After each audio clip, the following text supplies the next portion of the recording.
শুভ দুপুর বন্ধুরা। আজকে বুধবারের লাঞ্চ থালিটা তোমাদের সাথে শেয়ার করছি। লাঞ্চে আছে গরম গরম একবার ভাত, আমি নিচ্ছি লঙ্কা, এদিকে করেছি দেখো কুদরি আলু ভাজা, আর এটা কালো জিরে আর শুকনো লঙ্কা ফোড়ন দিয়ে করেছি, তো সেটাই নিয়ে নিচ্ছি ভাজা।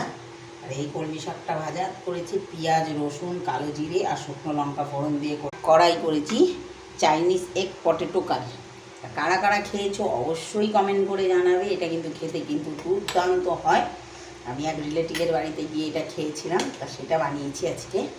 তা এর রেসিপিটা দেখতে হলে তোমরা আমার ঝুমাস কিচেন চ্যানেলে গিয়ে দেখতে পারো যেটা আমি কী প্রসেসে বানিয়েছি। এটা দিয়ে খেতে দারুণ দারুণ অসম লাগে। তা আমি একটু ভাত দিয়ে খাবো বলে একটু কারিগারি রেখেছি, নইলে এটা শুকনো শুকনোই ভালো লাগে। গ্রেভি করেও খেতে পারো, এটা পোলাও লুচি প্লেন ভাতের সাথেও ভালো লাগে ভীষণ। তা ভিডিওটা ভালো লাগলে তোমরা লাইক